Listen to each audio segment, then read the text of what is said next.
आमच्या प्रिय बंधू बहिणींना येशूच्या नावाने आमचा नमस्कार. सर्वेश्वर संघे सकाळ हा कार्यक्रमासाठी तुम्हाला मी स्वागत करत आहे. आज स्तोत्रसंहिता 11 अध्याय 1 वचन आणि 4 वचन मी वाचून दाखवतो. मी यावेचा आश्रय घेतला आहे, तर मग तुम्ही मला असे का म्हणता? पक्ष्याप्रमाणे तो आपल्या डोंगराकडे उडून जा. माझ्या देवाचा आश्रय आहे, मी कशाला पळून जाऊ? जा पळ म्हणतात, पळवणार म्हणतात. नाही, देवाचा आश्रय घेतात ना, त्यांना देव कधी विसरत नाही. त्यांना सांभाळायला देव परमेश्वर आहे.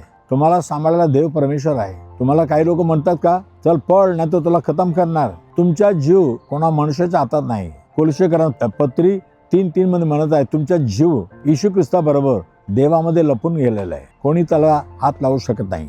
आणि 11:4 मध्ये आमच्या देवाबद्दल, परंतु यावे परमेश्वर आपल्या पवित्र मंदिरात आहे. यावे आपल्या स्वर्गीय सिंहासनावर विराजमान आहे. त्याची दृष्टी सर्व मनुष्यास पाहते, पृथ्वीवर प्रत्येकास ते परखतात. परमेश्वर आपल्या मंदिरात आहे, पण त्याचं सिंहासन स्वर्गामध्ये आहे. तिथून मानवावर लक्ष करतो आणि तो त्याच्या नजर तुमच्यावर आहे. आज जे वरच्या स्थानामध्ये बसतात ना, त्यांच्या नजर गरीबाकडे पडत नाही. त्यांच्या नजर आणखीन त्यांच्यापेक्षा मोठ्या लोकांवर पडते.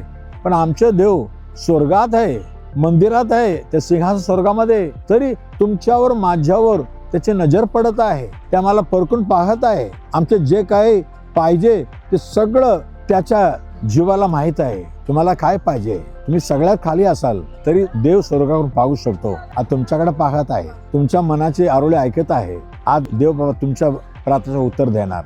चला प्रार्थना करूया. पवित्र देव बापा, हो प्रभू, आमचे आश्रय तुझ्यावर आहे. आम्हाला का भीती, कोणाची भीती?